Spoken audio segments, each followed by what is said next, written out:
Have you ever picked up your phone just to check the time? And then suddenly it's 2 hours later and you're watching a video of a penguin dancing in slow motion? Yeah, same. Studies show the average person checks their phone 96 times a day. That's every 10 minutes. What if your brain isn't tired or unmotivated, but just overloaded with dopamine?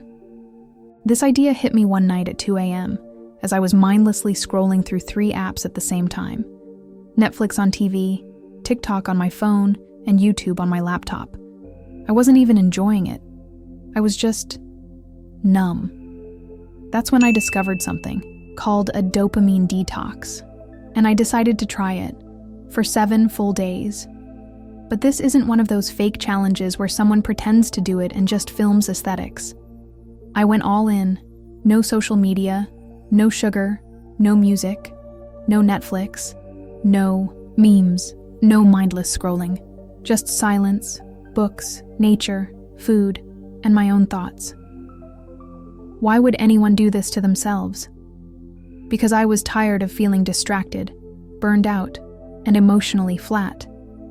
Every time I tried to focus on a single task, writing, working, even having a conversation, my brain would crave something else. Stimulation, more dopamine. It felt like my mind had been hijacked. And science backs this up.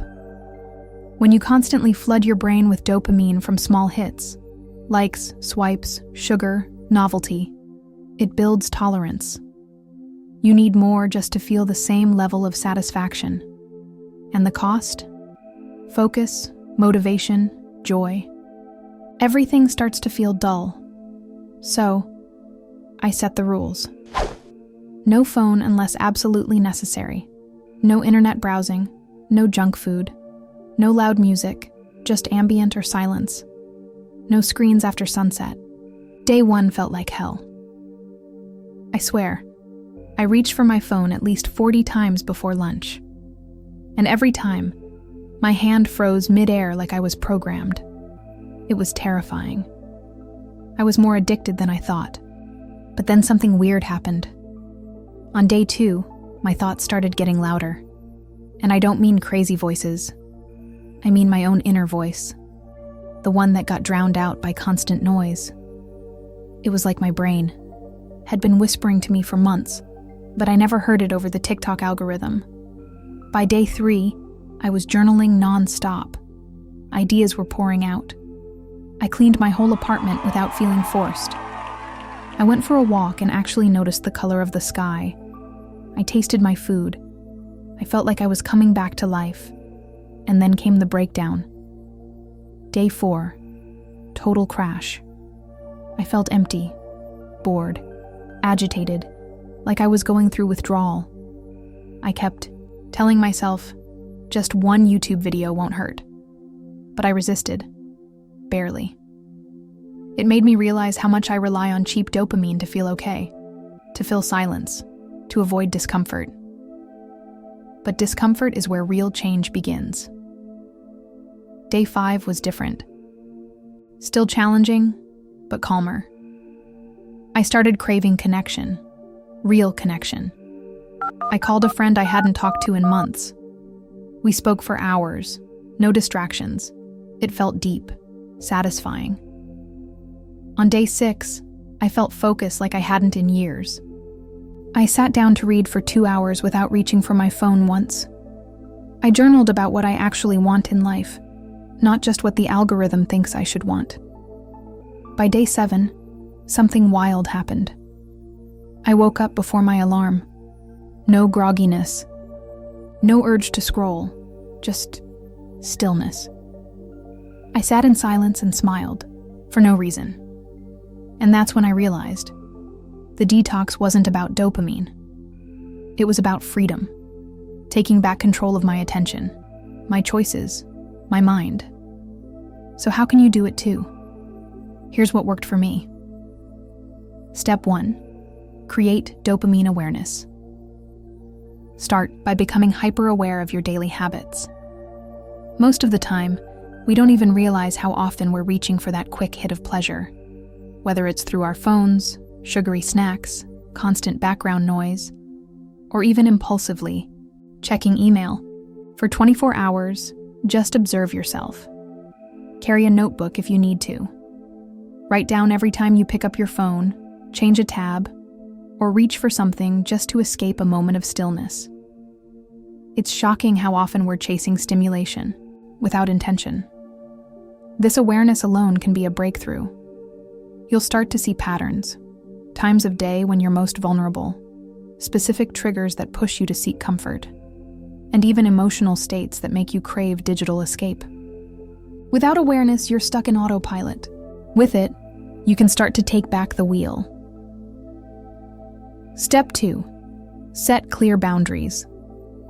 Once you've identified your biggest sources of overstimulation, the next step is to draw the line, clearly and realistically. Don't aim to eliminate everything cold turkey unless you're in a controlled environment.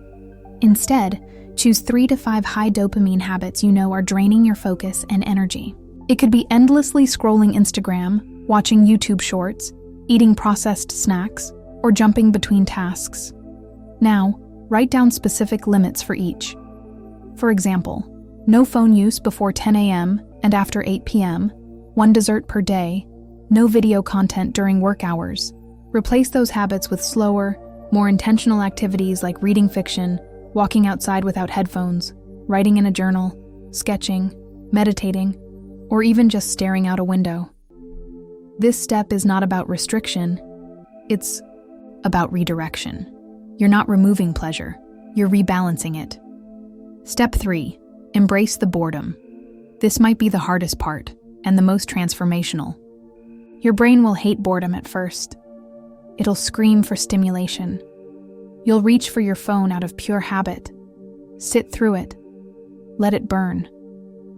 Because on the other side of that restlessness is where the magic happens. Boredom is not the enemy. It's the birthplace of creativity. When your brain stops getting flooded with dopamine every second, it starts to stretch and wander again. You begin to reflect, to imagine, to create.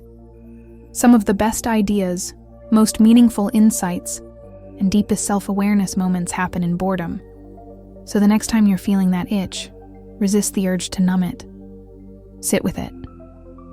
Ask yourself, what am I avoiding? What wants to come through me right now, if I just give it space? After the week ended, I didn't go back to my old habits. I reinstalled only 2 apps. I check my phone once every few hours. I started meditating for 10 minutes a day, and every night, I shut down all screens before dinner. This experience rewired my brain. I thought a dopamine detox would be a sacrifice, but it ended up being a gift. So, would I recommend this to anyone? Absolutely.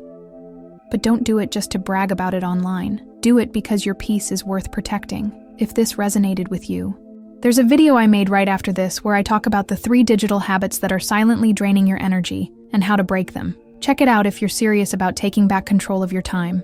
And hey, if you've ever tried something like this, or you're tempted to, leave a comment. I want to hear your story, because once you realize how much noise is stealing your life, you'll never want to go back.